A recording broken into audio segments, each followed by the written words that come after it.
Assalamualaikum warahmatullahi wabarakatuh. Saudara hadirin yang saya muliakan, ziarah kubur bukan saja boleh, malah dianjurkan oleh Nabi. Tetapi ziarah kubur yang dianjurkan oleh Nabi itu dengan tujuan pertama, agar orang ingat kepada mati. Kafa bil mauti wa'izah, kata Nabi.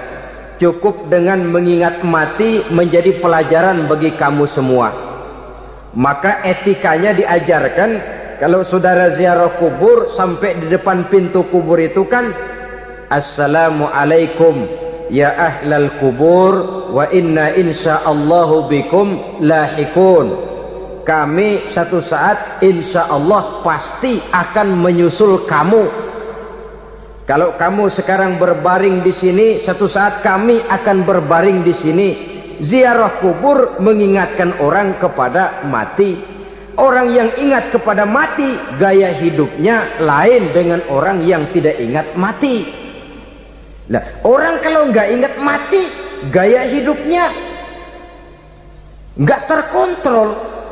Kalau dia berkuasa, Fir'aun, itu nggak ingat mati.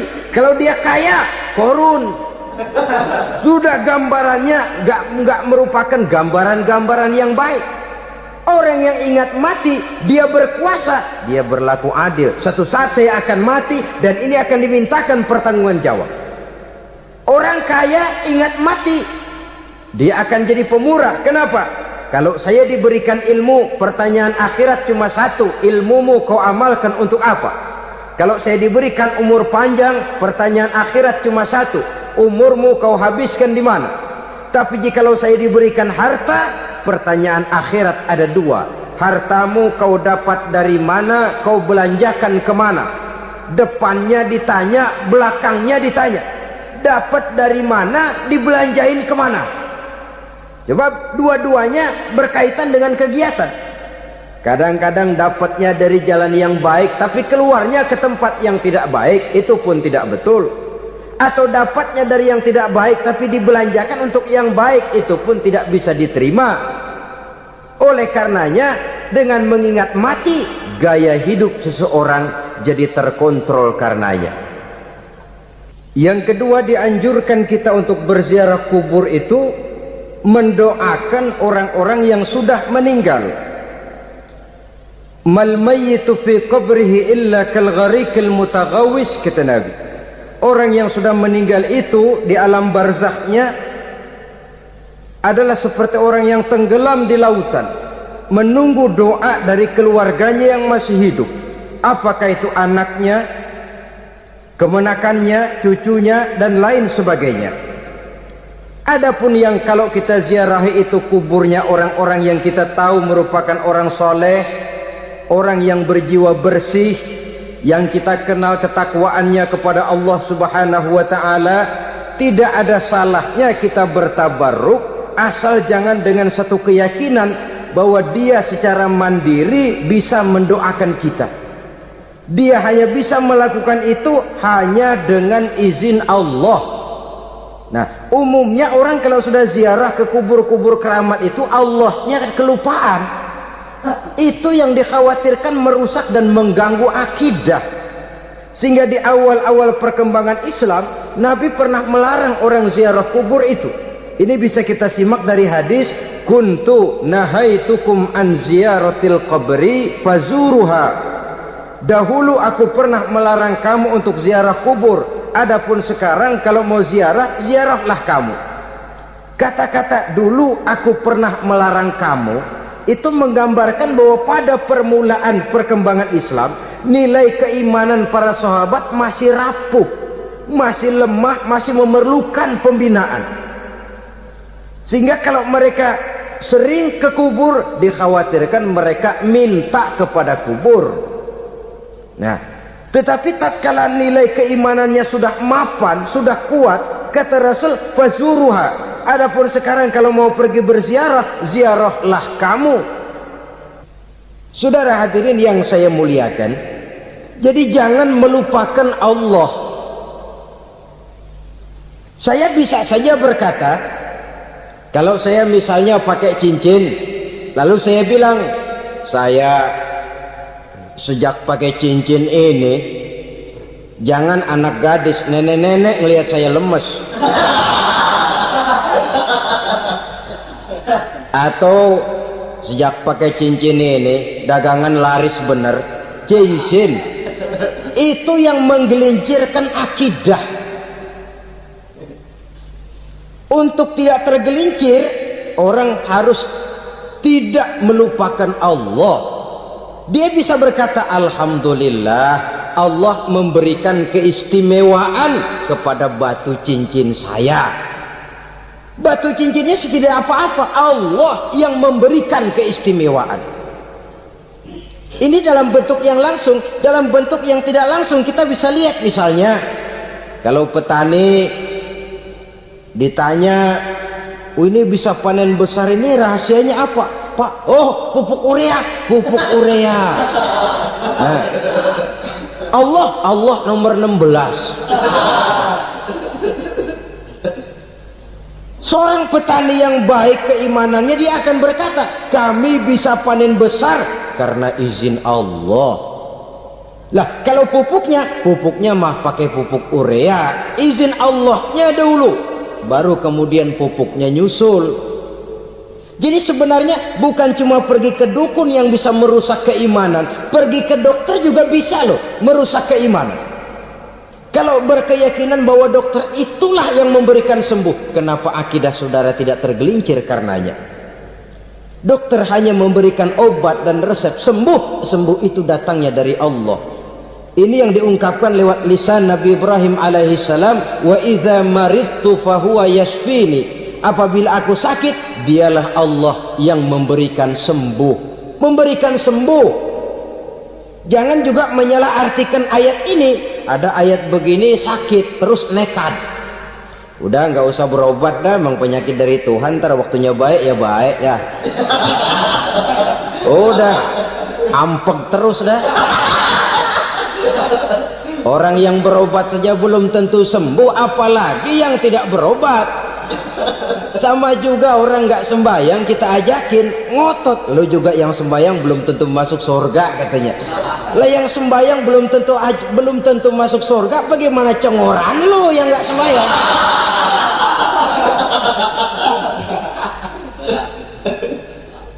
Saudara hadirin yang saya muliakan, kaum muslimin yang berbahagia. Jadi dengan demikian, maka jangan menghilangkan Allah. Kita, ajaran pokok dalam Islam adalah ajaran tentang tauhid. Nah, tauhid ini menyangkut mengesahkan Allah, baik di dalam zatnya, baik di dalam sifatnya, baik di dalam perbuatannya, baik di dalam beribadah kepadanya. Tauhid dalam ibadah itu ada. Tauhid dalam zat artinya zat Allah itu tidak tersusun, tidak terdiri dari bagian-bagian yang bisa dipecah-pecah. Ya seperti kita ini kan ada kepala, ada kaki, ada tangan. Allah tidak tersusun zatnya dari bagian-bagian. Esa zatnya tidak bisa dibagi-bagi. Esa sifatnya artinya Allah itu sifatnya tidak pernah berubah. Sejak dahulu sampai sekarang Allah itu cinta kepada orang beriman yang melakukan kebaikan, dan Allah benci kepada orang kufur yang melakukan kejahatan. Mustahil satu saat Allah berubah. Orang kufur yang berbuat kejahatan didemenin, orang mukmin yang berbuat kebaikan dikeselin. Misalnya tahun 2000 Tuhan giliran jengkel sama orang mukmin. Itu mustahil. Dia esa di dalam sifatnya. Lain dengan sifat kita manusia. Sifat kita ini kan relatif. Ada saatnya kita senang, lain saat yang kita senang betul kita caci maki. Hari ini kita caci maki, besok kita puji. Lihat teman kaya, habis kita omongin, boleh jadi dia kaya. Kenapa? Dukunnya 36. Begitu kita habis caci maki begitu, dia datang ngasih duit sama kita. Cacian itu bisa berubah menjadi pujian.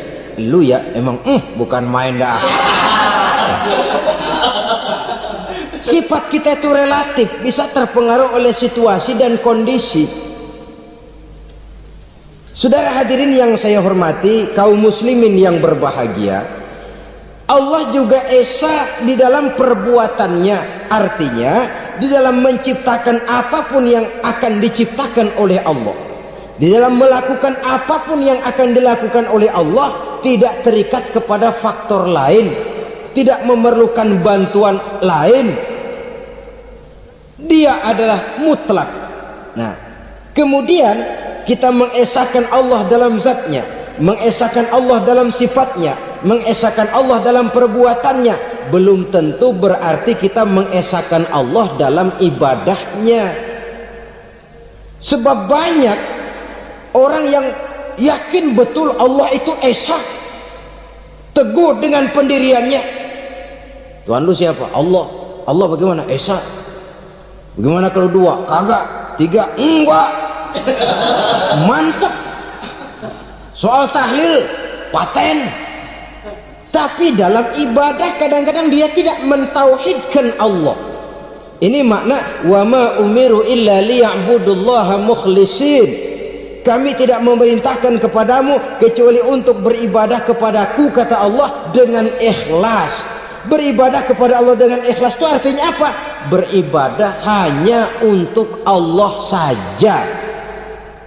Nah, kalau hanya untuk Allah saja, lalu kita minta berdoa di depan kuburan orang yang soleh, apa syirik? Tidak syirik. Kalau kita berkeyakinan bahwa orang tempat kita memanjatkan doa itu hanya bisa mendoakan kita dengan izin Allah. Dia sendiri tidak punya kekuasaan apa-apa. Tanpa izin Allah, dia tidak bisa berbuat apa-apa. Itu tidak menyebabkan orang menjadi syirik. Sama saja dengan kalau saya berkata tadi, alhamdulillah Allah telah memberikan keistimewaan kepada batu cincin saya. Apa salahnya Allah memberikan keistimewaan kepada benda-benda mati? Allah memberikan keistimewaan kepada Hajar Aswad, benda mati. Allah memberikan keistimewaan kepada Masjidil Haram, benda mati.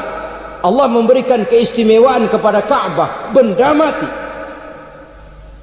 Orang tawaf keliling Ka'bah, sembahyang di Masjidil Haram, sujud menghadap kepada Ka'bah, apakah jadi syirik? Tidak. Kita tidak menyembah Ka'bahnya, kita menyembah yang punya Ka'bah itu.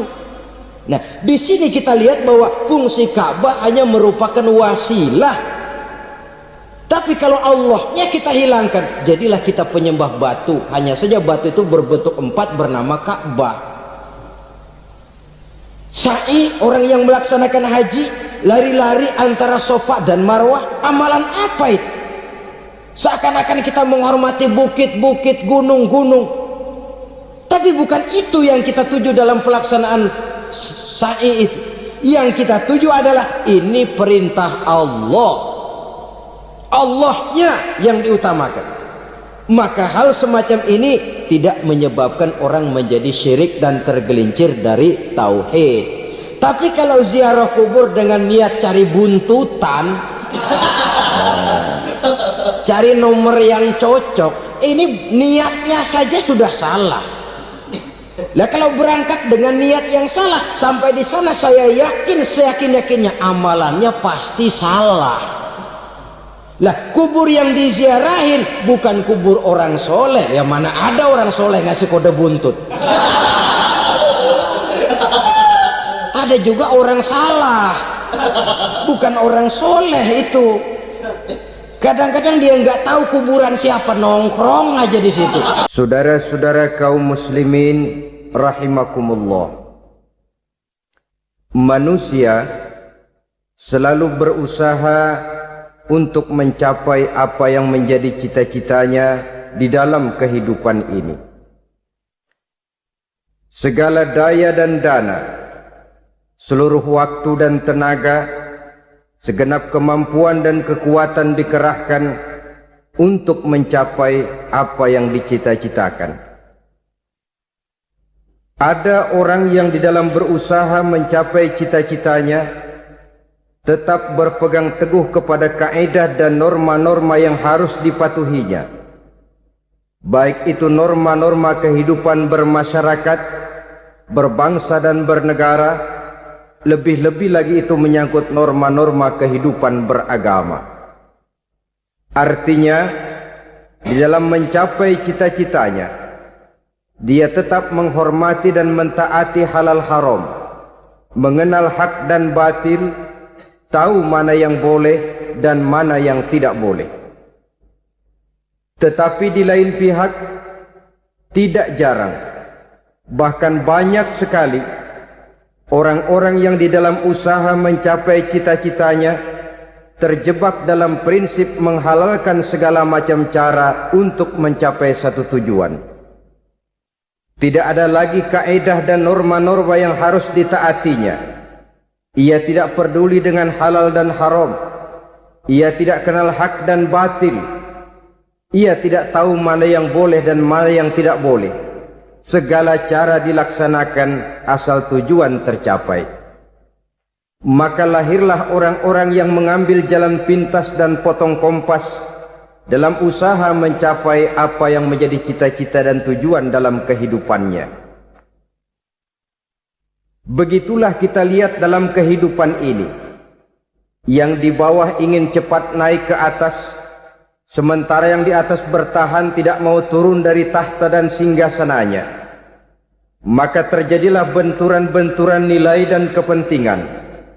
Terbentuklah klik, klan, grup, dan sindikat-sindikat yang menyerupai mafia, di mana nilai objektivitas sudah sangat sulit ditemukan. Yang celakanya lagi, lahirlah budaya jilat-menjilat, upeti, dan lain sebagainya, asal tujuan bisa tercapai. Sementara itu yang miskin ingin cepat menjadi kaya, sedang yang kaya ingin menjadi lebih kaya lagi.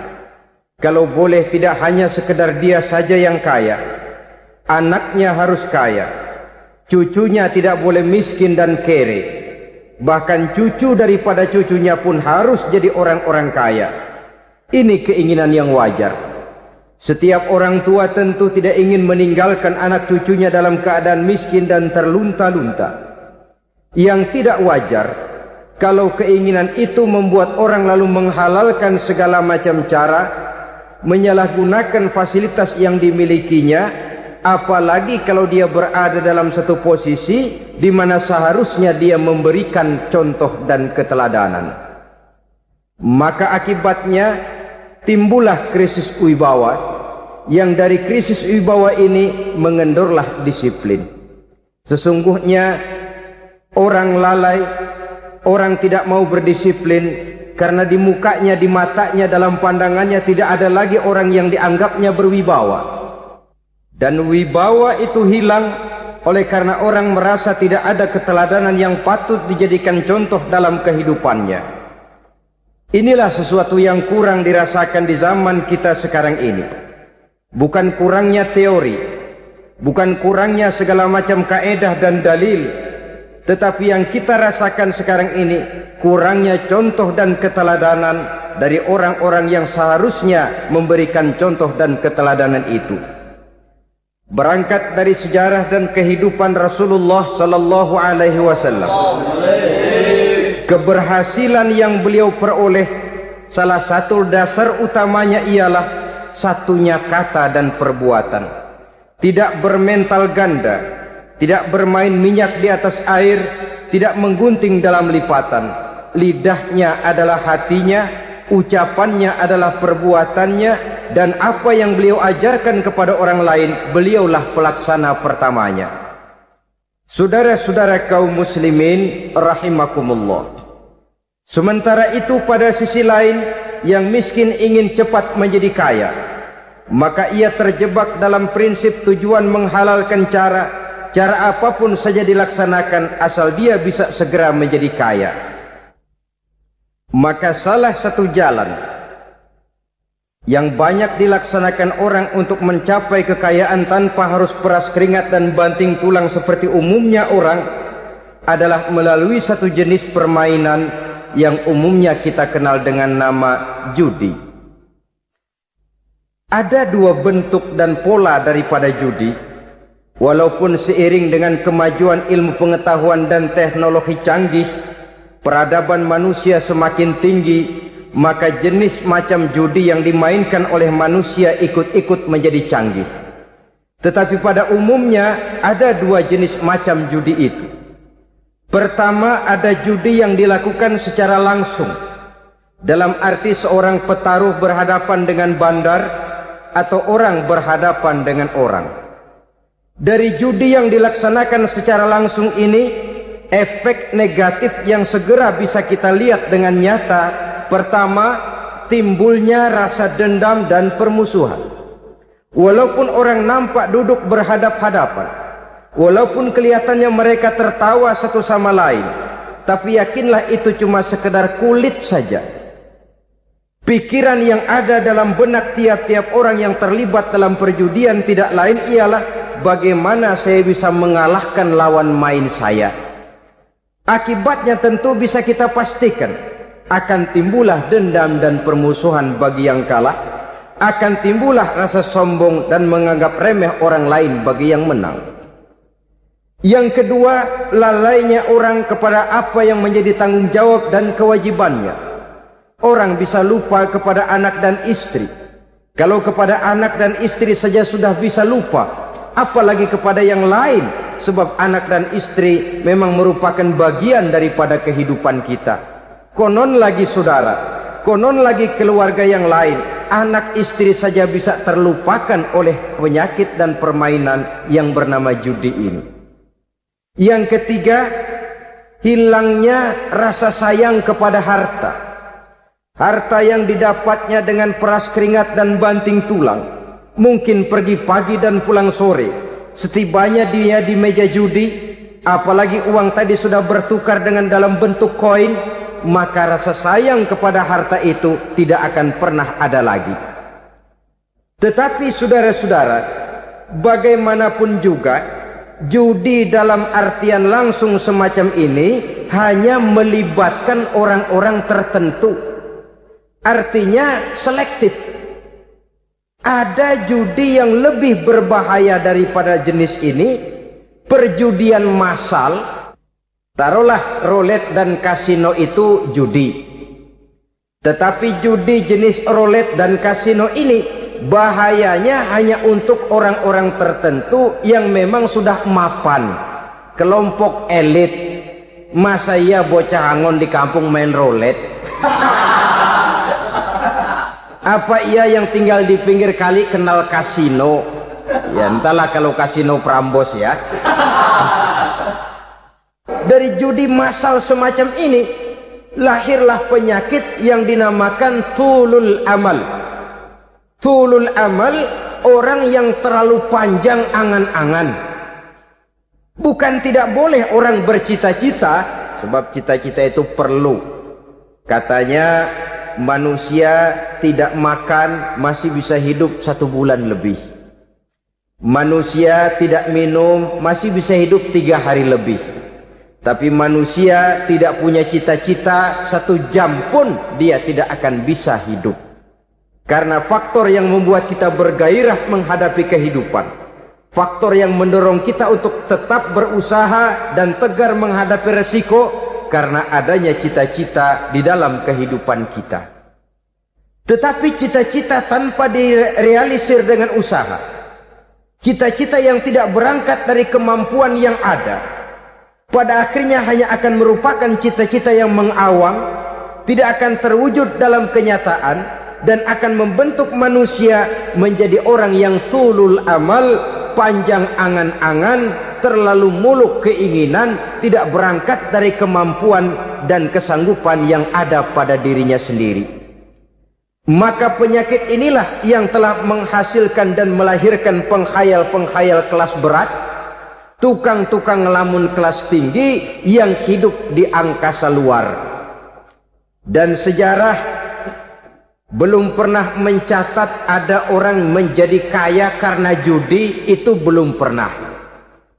Saudara lihat saja orang kaya yang namanya Adnan Khashoggi, orang kaya yang namanya Henry Ford, orang kaya yang namanya Aristotle Onassis, orang kaya yang namanya David Rockefeller.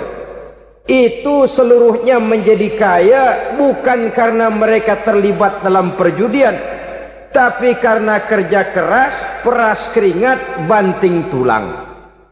Dan itu dimulai sejak mereka masih remaja. Saudara-saudara kaum muslimin rahimakumullah. Sehingga ada pepatah mengatakan, many a great man start as a newspaper boy, katanya. Banyak orang besar yang mulai pekerjaannya dengan menjual koran. Artinya berangkat dari A. Banyak pengusaha mobil yang memulai pekerjaannya dari tukang cuci mobil, tapi lalu bertahap dan tegar menghadapi kenyataan, sehingga proses demi proses dia hadapi dengan tegar, dengan tabah, dengan sabar, dengan ulet, sampai kepada membuahkan hasil. Kita ingin pintas, kayaknya mau, usahanya tidak mau, senengnya mau, peras keringatnya tidak mau. Ini tentunya akan melahirkan kontradiksi di dalam kehidupan. Maka dari jenis perjudian massal semacam ini lahirlah penyakit tulul amal, panjang angan-angan, terlalu muluk cita-cita. Bayangkan saja kalau ini terjadi secara massal, menimpa nasib rakyat kita di pedesaan yang jauh dari keramaian. Tiap hari mereka didina-bobokkan oleh gambaran tentang akan diperolehnya uang dalam jumlah yang banyak dengan angka nol yang berentet. Tiap hari mereka melihat angka-angka itu. Mereka lambat laun akan terseret dalam arus tulul amal ini. Panjang angan-angan, muluk cita-cita, hanya dengan mengandalkan meja perjudian. Akibatnya timbul penyakit yang kedua, yang ketiga, yaitu malas berusaha. Orang kalau sudah terlalu asik berkhayal, menghitung bintang di langit, malas berusaha. Kalau ada temannya kerja jadi buruh kasar, bawa hasil yang merupakan jerih payah dan peras keringat dia, satu minggu bergaji 10-15 ribu, diketawain. Apaan gaji lu 10 ribu, 15 ribu? Entar gua nih kalau ketembus 100 juta, entar. Yang 10 ribu dan 15 ribu keringat orang itu dihina, itu dicela. Tetapi dia selalu menghitung, entar nih gua. Entarnya wallahu a'lam. Saudara hadirin yang saya muliakan, timbullah sikap malas. Padahal di tengah negara sedang membangun di berbagai bidang kehidupan. Maka sifat malas ini merupakan musuh kita. Baik mengejar kemiskinan, baik mengejar kebodohan dan keterbelakangan kita di sektor-sektor lainnya. Alangkah akan terganggunya roda pembangunan di negara kita ini jikalau sebagian besar rakyat dihinggapi oleh penyakit malas, yang malas ini dilatar belakangi oleh penyakit tulul amal, terlalu muluk angan-angan, yang angan-angan ini dinina-bobokkan oleh keinginan untuk mendapatkan untung yang besar tanpa peras keringat dan banting tulang. Sasaran yang lebih jauh, dan ini yang paling kita khawatirkan, hancurnya kubu-kubu pertahanan moral daripada bangsa kita. Kita sependapat bahwa lebih penting daripada membangun jembatan adalah membangun manusia yang membangun jembatan. Bahwa lebih penting daripada mengaspal jalan raya adalah membangun mental manusia yang melaksanakan pengaspalan itu. Dengan kata lain, membangun dan mempersiapkan manusia pembangunan. Tanpa itu, maka saya merasa khawatir kalau nanti kita tidak akan sampai kepada target yang kita harapkan oleh karena kandas di tengah jalan.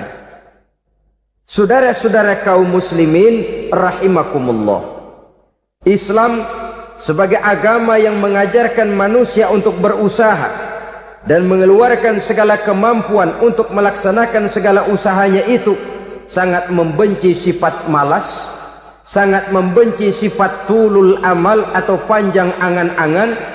Dan oleh karena judi melahirkan dua sifat itu, Islam sangat menganjurkan pengikutnya untuk menjauhi segala macam jenis perjudian, baik yang terang-terangan maupun yang dilakukan secara samar-samar, tidak ketara, judi canggih sesuai dengan canggihnya teknologi daripada manusia itu sendiri. Ini adalah penyakit yang meracuni masyarakat manusia dari sejak berpribadi, bertetangga, berumah tangga, sampai kepada berbangsa dan bernegara. Dan kasus-kasus yang timbul sudah cukup banyak, yang tidak mungkin lagi kita katakan hanya sekedar bersifat kasuistis, bersifat kasus-kasus kecil saja. Sebelum riaknya naik ke permukaan, marilah kita membuat benteng untuk masing-masing pribadi muslim memelihara dan menjaga diri, jangan terseret dalam permainan yang bernama judi, apapun bentuknya, bagaimanapun cara dan ragamnya, karena jelas bahayanya lebih besar daripada manfaatnya. Taruhlah kita barangkali kemarin-marin hanyut dalam arus perjudian, tetapi hendaknya kita bisa mengambil pelajaran bahwa seorang mukmin adalah seorang yang apabila dia melakukan kesalahan, dia segera sadar, dijadikannya pelajaran untuk tidak diulanginya lagi pada masa-masa yang akan datang. Dengan sikap semacam itu, kita tidak lagi akan mengulangi kesalahan-kesalahan lama, dan grafik kehidupan kita dari hari ke hari akan makin menunjukkan hal-hal yang baik dan positif adanya. Saudara-saudara kaum muslimin rahimakumullah, kalau ABRI masuk desa, rakyat beruntung. Kalau jaksa masuk desa, rakyat bahagia. Kalau koran masuk desa, rakyat ikut jadi cerdas. Tapi kalau judi masuk desa, rakyat kiamat. Pembangunan akan terbengkalai, roda perekonomian akan lesu, karena mestinya orang membelanjakan uang untuk sesuatu yang dia perlukan, akhirnya dia belanjakan untuk sesuatu yang dia tidak perlukan, karena gambaran khayalan akan mendapat keuntungan yang jauh lebih besar lagi. Padahal istilah orang-orang tua kita dulu, lebih baik makan singkong betulan daripada makan roti ngimpi. Artinya uang yang 1.000-2.000 rupiah itu lebih baik dibelikan beras, dimasak, makan bersama anak dan istri, terasa nikmat dan halalnya, ketimbang beli kertas lalu ngelamun, menghayal, menghitung yang bukan-bukan. Itu kertas dibolak madep ulon, dibolak madep mudik, diputar sana, diputar sini, akhirnya palanya ikut muter. Kira-kira apa yang cocok? Masih belum puas, kertas dilihat orang gila ditanyain. Sudah tahu waras, orang gila yang ditanya. Masih belum puas, nanya orang gila, tidur di kuburan. Allahu Akbar. Padahal di rumahnya tempat tidurnya empuk, anget, nggak ada nyamuk. Kuburan, tidur di kuburan. Dampak-dampak negatif yang semacam ini pada gilirannya mau atau tidak mau akan menyeberang kepada garis akidah, membahayakan dan mengancam nilai-nilai tauhid yang kita miliki. Sudah kertas dibolak-balik, tidak puas, orang gila ditanya. Orang gila ditanya belum maram, tidur di kuburan. Barangkali ada bisikan. Saudara hadirin yang saya muliakan, memang walaupun wahyu sudah berhenti, tapi Allah masih memberikan ilham kepada hamba-hambanya yang dikehendakinya. Tetapi ilham itu bentuknya positif. Kalau saudara pagi-pagi berniat, tahu-tahu datang pikiran nanti malam mau ngaji, itu namanya ilham. Kalau saudara sedang merenung, tahu-tahu datang pikiran, ah saya mau sedekah, itu namanya ilham, bentuknya positif. Tapi kalau ngelamun, tahu-tahu datang pikiran, nomor sekian sekian sekian pasang, itu bukan ilham, itu belis. Saudara hadirin yang saya muliakan, tidak puas tidur di kuburan, cari yang lebih paten lagi, dukun ditanya. Nah, saya ingin menuduhkan persoalan. Apa tidak boleh orang ziarah kubur? Apa tidak boleh orang pergi ke dukun? Ini dalam kaitannya dengan judi, karena ini penyakit yang sudah merajalela, mewabah di kalangan masyarakat kita di lapisan yang bawah ini. Saudara hadirin yang saya muliakan, ziarah kubur bukan saja boleh, malah dianjurkan oleh Nabi. Tetapi ziarah kubur yang dianjurkan oleh Nabi itu dengan tujuan pertama, agar orang ingat kepada mati. Kafa bil mauti wa'izah, kata Nabi. Cukup dengan mengingat mati menjadi pelajaran bagi kamu semua. Maka etikanya diajarkan, kalau saudara ziarah kubur, sampai di depan pintu kubur itu kan, Assalamualaikum ya ahlal kubur wa inna insyaallahu bikum lahikun. Kami satu saat insya Allah pasti akan menyusul kamu. Kalau kamu sekarang berbaring di sini, satu saat kami akan berbaring di sini. Ziarah kubur mengingatkan orang kepada mati. Orang yang ingat kepada mati, gaya hidupnya lain dengan orang yang tidak ingat mati. Nah, orang kalau nggak ingat mati, gaya hidupnya nggak terkontrol. Kalau dia berkuasa, Fir'aun, itu nggak ingat mati. Kalau dia kaya, Korun. Sudah gambarannya nggak merupakan gambaran-gambaran yang baik.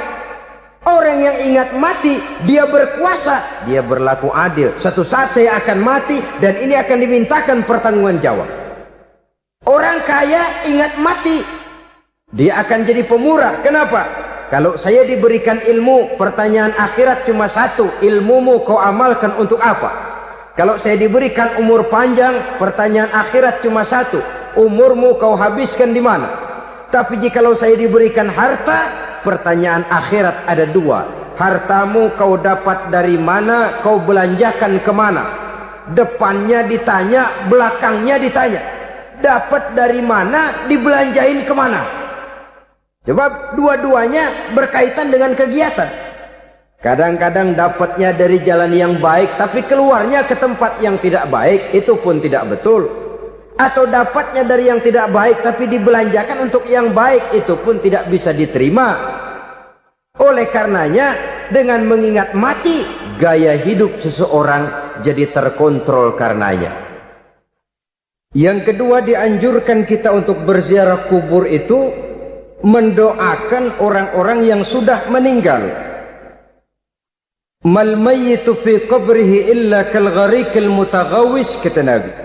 Orang yang sudah meninggal itu di alam barzakhnya adalah seperti orang yang tenggelam di lautan, menunggu doa dari keluarganya yang masih hidup. Apakah itu anaknya, kemenakannya, cucunya, dan lain sebagainya. Adapun yang kalau kita ziarahi itu kuburnya orang-orang yang kita tahu merupakan orang soleh, orang yang berjiwa bersih, yang kita kenal ketakwaannya kepada Allah Subhanahu wa ta'ala, tidak ada salahnya kita bertabarruk, asal jangan dengan satu keyakinan bahwa dia secara mandiri bisa mendoakan kita. Dia hanya bisa melakukan itu hanya dengan izin Allah. Nah, umumnya orang kalau sudah ziarah ke kubur-kubur keramat itu, Allahnya kelupaan. Itu yang dikhawatirkan merusak dan mengganggu akidah.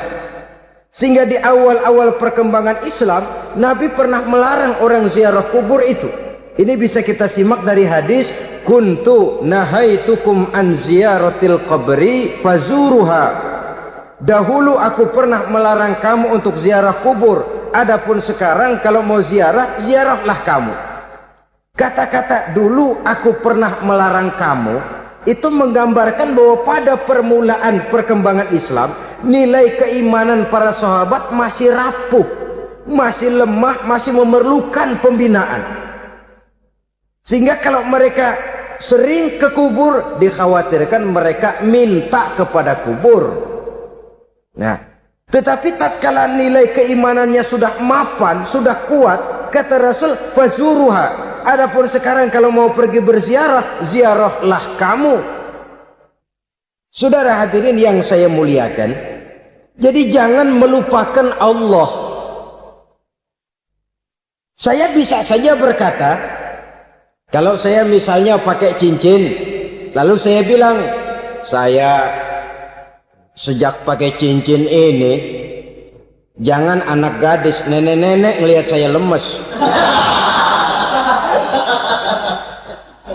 Atau sejak pakai cincin ini, dagangan laris bener.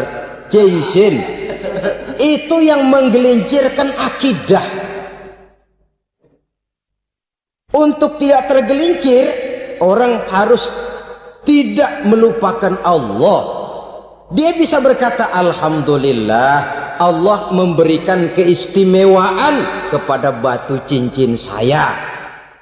Batu cincinnya tidak apa-apa, Allah yang memberikan keistimewaan. Ini dalam bentuk yang langsung. Dalam bentuk yang tidak langsung kita bisa lihat, misalnya kalau petani ditanya, oh ini bisa panen besar ini rahasianya apa Pak? Oh, pupuk urea. Pupuk urea. Nah, Allah nomor 16. Seorang petani yang baik keimanannya, dia akan berkata, kami bisa panen besar karena izin Allah. Lah kalau pupuknya mah pakai pupuk urea, izin Allahnya dulu, baru kemudian pupuknya nyusul. Jadi sebenarnya bukan cuma pergi ke dukun yang bisa merusak keimanan, pergi ke dokter juga bisa loh merusak keimanan. Kalau berkeyakinan bahwa dokter itulah yang memberikan sembuh, kenapa akidah saudara tidak tergelincir karenanya? Dokter hanya memberikan obat dan resep, sembuh itu datangnya dari Allah. Ini yang diungkapkan lewat lisan Nabi Ibrahim alaihissalam, wa idza maridtu fahuwa yashfini. Apabila aku sakit, dialah Allah yang memberikan sembuh. Memberikan sembuh. Jangan juga menyalahartikan ayat ini. Ada ayat begini sakit terus nekat. Udah nggak usah berobat dah, memang penyakit dari Tuhan, ntar waktunya baik ya baik ya. Udah ampeg terus dah. Orang yang berobat saja belum tentu sembuh, apalagi yang tidak berobat. Sama juga orang nggak sembahyang kita ajakin ngotot, lo juga yang sembahyang belum tentu masuk surga katanya. Lah yang sembahyang belum tentu masuk surga, bagaimana cengoran lo yang nggak sembahyang?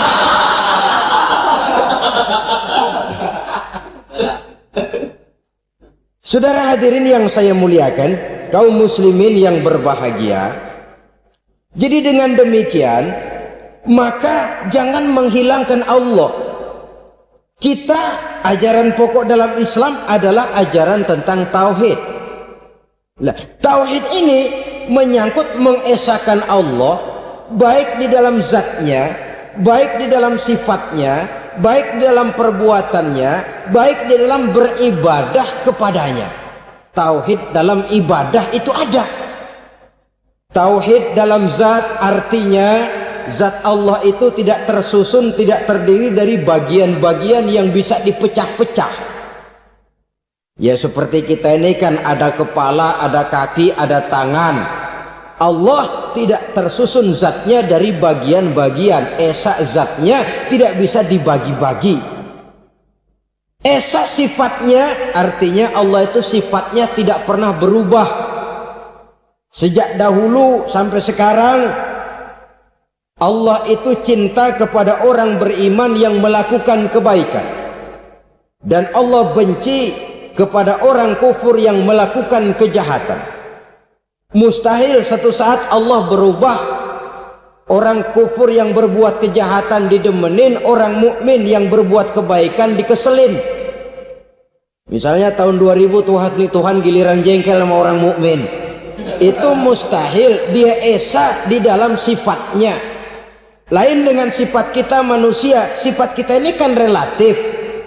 Ada saatnya kita senang, lain saat yang kita senang betul kita caci maki. Hari ini kita caci maki, besok kita puji. Lihat teman kaya, habis kita omongin, boleh jadi dia kaya. Kenapa? Dukunnya 36. Nah. Begitu kita habis caci maki begitu, dia datang ngasih duit sama kita. Cacian itu bisa berubah menjadi pujian. Lu ya emang bukan main dah. Sifat kita itu relatif, bisa terpengaruh oleh situasi dan kondisi. Saudara hadirin yang saya hormati, kaum muslimin yang berbahagia, Allah juga esa di dalam perbuatannya. Artinya di dalam menciptakan apapun yang akan diciptakan oleh Allah, di dalam melakukan apapun yang akan dilakukan oleh Allah, tidak terikat kepada faktor lain, tidak memerlukan bantuan lain. Dia adalah mutlak. Nah, kemudian kita mengesahkan Allah dalam zatnya, mengesahkan Allah dalam sifatnya, mengesahkan Allah dalam perbuatannya, belum tentu berarti kita mengesahkan Allah dalam ibadahnya. Sebab banyak orang yang yakin betul Allah itu esa, teguh dengan pendiriannya. Tuhan lu siapa? Allah. Allah bagaimana? Esa. Bagaimana kalau dua? Kagak. Tiga? Enggak. Mantap. Soal tahlil paten. Tapi dalam ibadah kadang-kadang dia tidak mentauhidkan Allah. Ini makna wa ma umiru illa liya'budullaha mukhlisin. Kami tidak memerintahkan kepadamu kecuali untuk beribadah kepadaku, kata Allah, dengan ikhlas. Beribadah kepada Allah dengan ikhlas itu artinya apa? Beribadah hanya untuk Allah saja. Nah, kalau hanya untuk Allah saja, lalu kita minta berdoa di depan kuburan orang yang soleh, apa syirik? Tidak syirik. Kalau kita berkeyakinan bahwa orang tempat kita memanjatkan doa itu hanya bisa mendoakan kita dengan izin Allah. Dia sendiri tidak punya kekuasaan apa-apa. Tanpa izin Allah, dia tidak bisa berbuat apa-apa. Itu tidak menyebabkan orang menjadi syirik. Sama saja dengan kalau saya berkata tadi, alhamdulillah Allah telah memberikan keistimewaan kepada batu cincin saya. Apa salahnya Allah memberikan keistimewaan kepada benda-benda mati? Allah memberikan keistimewaan kepada Hajar Aswad, benda mati. Allah memberikan keistimewaan kepada Masjidil Haram, benda mati. Allah memberikan keistimewaan kepada Ka'bah, benda mati. Orang tawaf keliling Ka'bah, sembahyang di Masjidil Haram, sujud menghadap kepada Ka'bah. Apakah jadi syirik? Tidak. Kita tidak menyembah Ka'bahnya, kita menyembah yang punya Ka'bah itu. Nah, di sini kita lihat bahwa fungsi Ka'bah hanya merupakan wasilah. Tapi kalau Allahnya kita hilangkan, jadilah kita penyembah batu. Hanya saja batu itu berbentuk 4 bernama Ka'bah. Sa'i, orang yang melaksanakan haji, lari-lari antara Safa dan Marwah, amalan apa itu? Seakan-akan kita menghormati bukit-bukit, gunung-gunung. Tapi bukan itu yang kita tuju dalam pelaksanaan sa'i itu. Yang kita tuju adalah ini perintah Allah. Allahnya yang diutamakan. Maka hal semacam ini tidak menyebabkan orang menjadi syirik dan tergelincir dari tauhid. Tapi kalau ziarah kubur dengan niat cari buntutan, cari nomor yang cocok, ini niatnya saja sudah salah. Nah, kalau berangkat dengan niat yang salah, sampai di sana saya yakin seyakin-yakinnya amalannya pasti salah. Lah kubur yang diziarahin bukan kubur orang soleh. Ya mana ada orang soleh ngasih kode buntut. Ada juga orang salah, bukan orang soleh itu. Kadang-kadang dia nggak tahu kuburan siapa, nongkrong aja di situ. Memang sulit saudara-saudara, mental ya, namanya mental. Kalau memang mental sudah mental judi, apa saja bisa dijudiin. Jadi orang nggak perlu sebenarnya pemerintah terlalu gini, nggak usah, kembali saja kepada mental. Kalau mental memang sudah mental judi, apaan aja bisa dijudiin. Pulang tengah malam nabrak babi, babi yang keluar nih.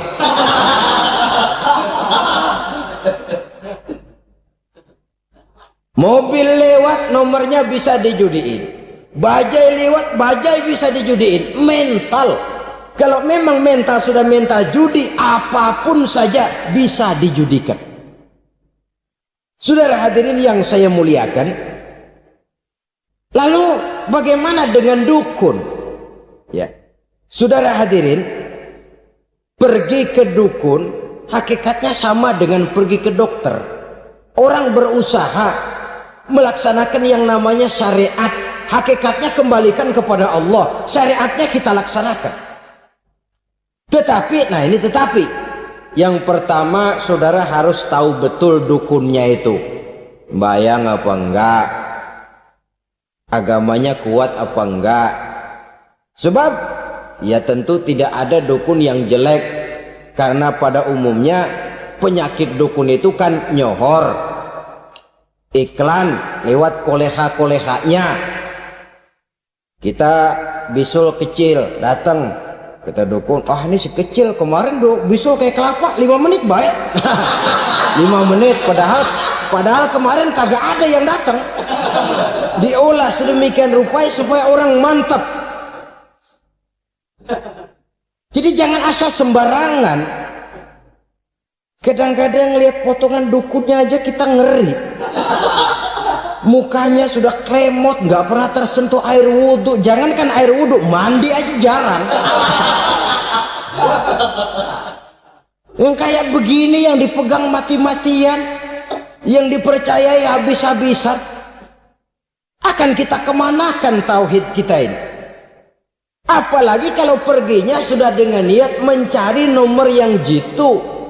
Itu saya katakan lagi tadi, berangkat saja sudah dengan niat yang salah. Orang berusaha silakan. Sama juga kita ke dokter. Oleh dokter kan setelah diperiksa penyakit kita, lalu dianalisa, oh ini penyakitnya ini. Kemudian diberikan obat. Lah, obat itu kan tentu ada aturan minumnya tuh. Yang kapsul ini sehari 3 kali, yang tablet ini sehari 2 kali. Kalau kita minumnya kelebihan, overdosis namanya. Saking pengen cepet baik, sekali minum 10 tablet. Ya memang nggak sakit-sakit lagi, tapi nggak hidup sudah. Habis. Kita pun dalam melaksanakan amalan hidup beragama begitu. Saudara datang kepada kiai, orang-orang soleh, meminta amalan, wiridan, itu jangan sampai overdosis. Tidak sesuai dengan kemampuan pribadi. Wong masih SD sudah minta matematika kelas SMP, celeng. Baru SMP sudah minta diajarkan filsafat kelas perguruan tinggi, semaput. Kenapa? Daya tampungnya nggak kuat. Emang ukuran secangkir, minta disiin seember, ya luber. Lebihnya nggak cukup. Kenapa? Yang diberikan, yang diamalkan tidak sesuai dengan makomnya, tidak sesuai dengan kemampuan yang ada pada dirinya. Saudara hadirin yang saya muliakan, akhirnya apa? Mencelakakan dirinya sendiri, ngawur. Baru sembahyang seminggu udah ngaku ketemu malaikat. Sembahyang ditemenin malaikat lah, sembahyang baru seminggu mulai tuh malaikat iseng amat.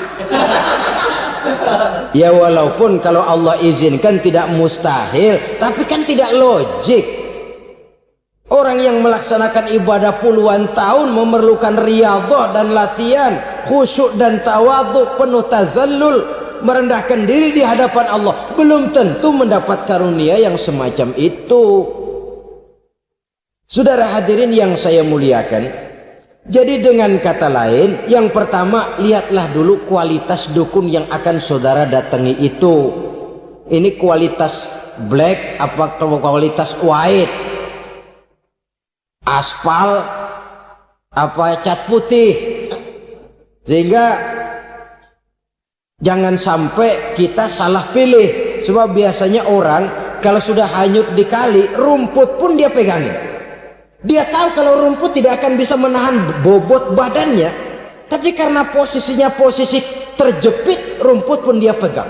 Ini satu gambaran psikologis betapa orang dalam keadaan panik, kepepet, kejepit, yang tidak mestinya dipegang pun akan dipegangnya juga. Walaupun dia tahu itu tidak akan bisa menahan bobot badannya, namun dipegangnya juga. Oleh karenanya, yang pertama, lihat dulu kualitas dukunnya. Yang kedua, saudara-saudara, jangan berkeyakinan bahwa dukun itulah yang memberikan permintaan saudara. Si dukun hanya bisa dengan izin Allah. Nah ini kuncinya. Kalau izin Allahnya dihilangkan, dan ini yang jarang. Biasanya kalau kita diajak ke dukun, di sono aja no paten banget, abah ano, abah ini, abah ano, abah. Lah, lalu pikiran kita kan terfokus. Dikala itulah kita mulai menyampingkan Allah. Di situ yang dikhawatirkan nilai tauhid kita jadi tergoyah karenanya. Bahwa orang yang kita datangi, yang kita kenal kesolehan dan ketakwaannya, hanya bisa memberikan pertolongan dengan izin Allah. Dengan izin Allah dia doakan kita dan doanya kabul. Dengan izin Allah dia penuhi hajat kita dan hajat kita jadi terlaksana, jadi kenyataan dengan izin Allah. Sebab Allah itu memberikan keistimewaan. Ada waktu istimewa, ada tempat istimewa, ada jam istimewa. Kenapa sih sedekah hari Jumat dengan sedekah hari Kamis pahalanya kok lebih besar hari Jumat? Karena itu waktu istimewa. Kenapa untuk sembahyang sunnah dianjurkan sepertiga malam yang terakhir? Karena itu waktu istimewa.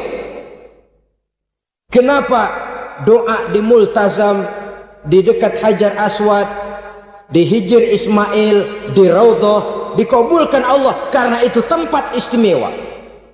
Memang kadang-kadang ada orang berkata, kalau mau berdoa kenapa mesti di kuburan wali? Di rumah juga berdoa, Tuhan dengar. Betul, Tuhan dengar, bahkan tidak berdoa pun Allah tahu isi hati kita.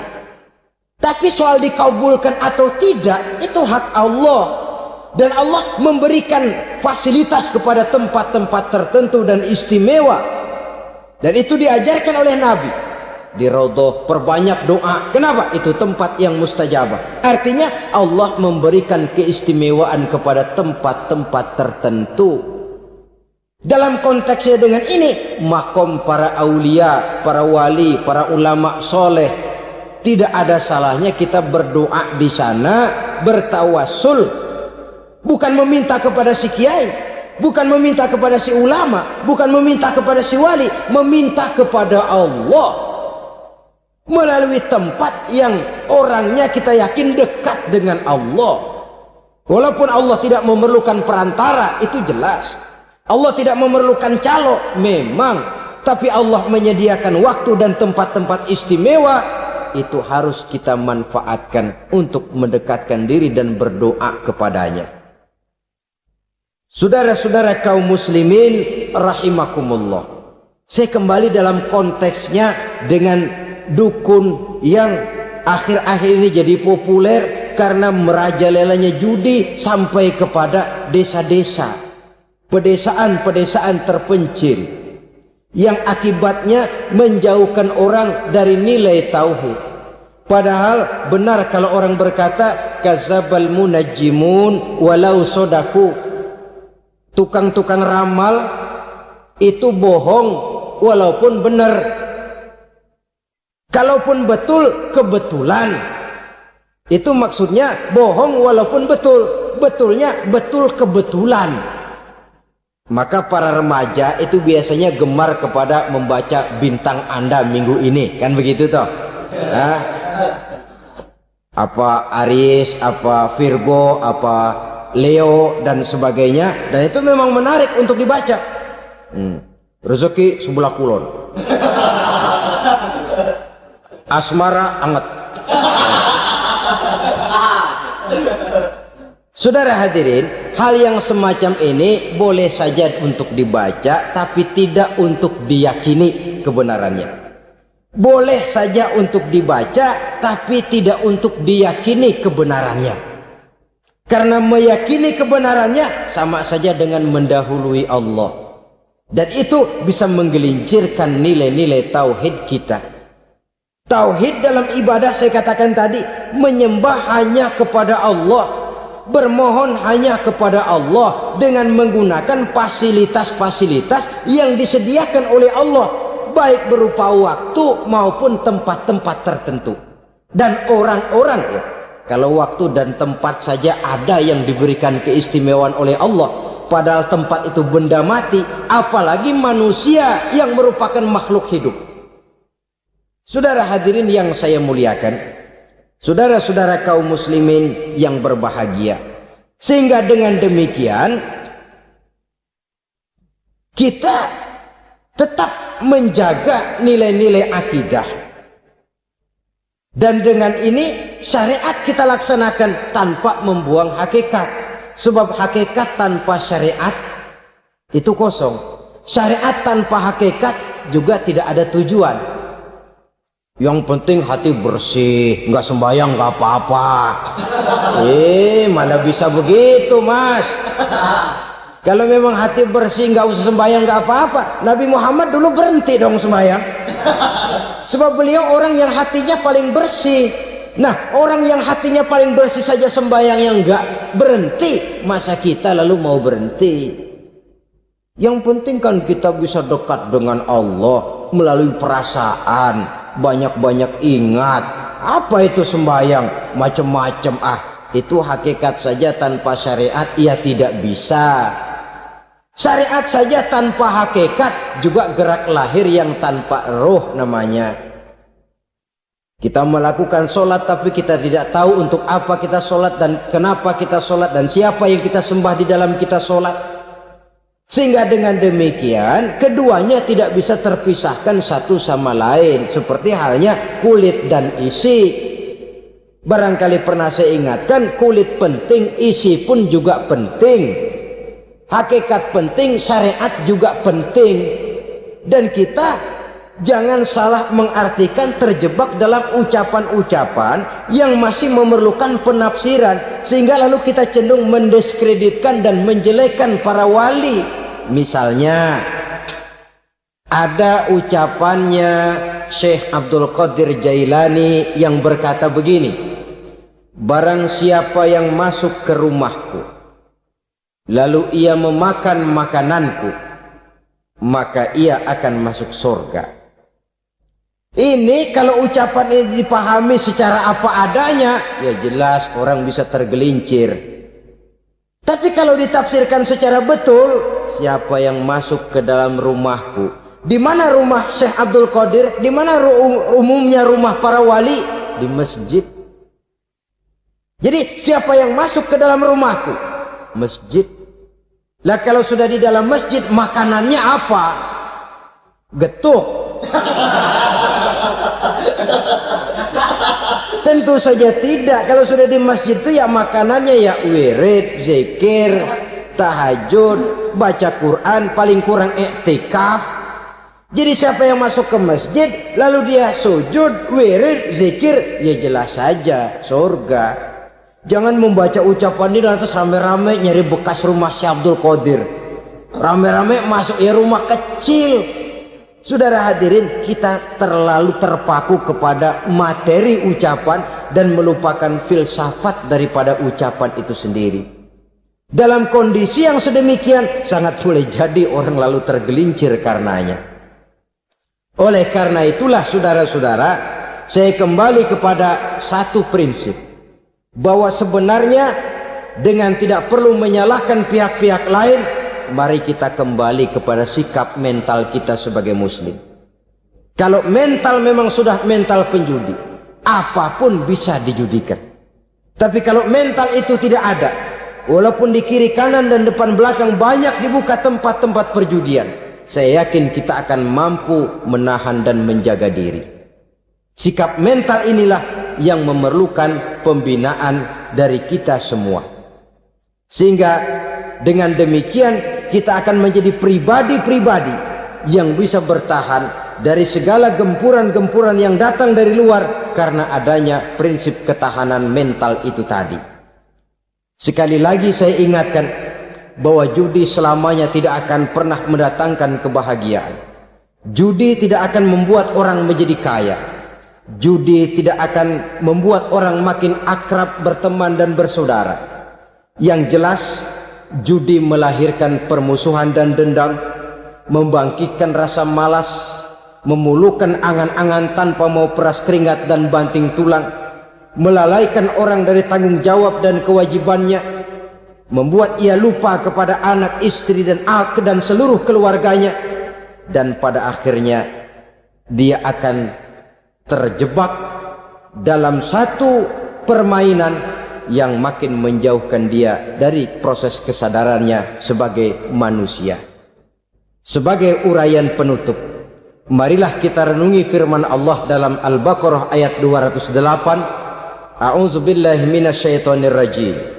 Ya ayyuhalladzina amanu dukhulu fis silmi kafah wa la tattabi'u khutuwatis syaitan innahu lakum aduwwum mubin. Hai orang-orang yang beriman, masuklah kamu ke dalam keselamatan, masuklah kamu ke dalam Islam secara keseluruhan. Jangan kamu mengikuti jejak-jejak setan, karena setan adalah musuhmu yang nyata dan jelas. Judi termasuk jejak-jejak yang ditinggalkan oleh setan untuk diikuti oleh kita agar kita mendapatkan kesengsaraan baik di dunia, lebih-lebih di akhirat nanti. Semoga Allah selamatkan kita, Allah selamatkan seluruh bangsa kita dari penyakit-penyakit judi yang melahirkan efek-efek negatif dalam kehidupan. Terima kasih atas perhatian saudara. Mohon maaf atas segala kekurangan. Usikum wa nafsi bitaqwallah. Wassalamualaikum warahmatullahi wabarakatuh.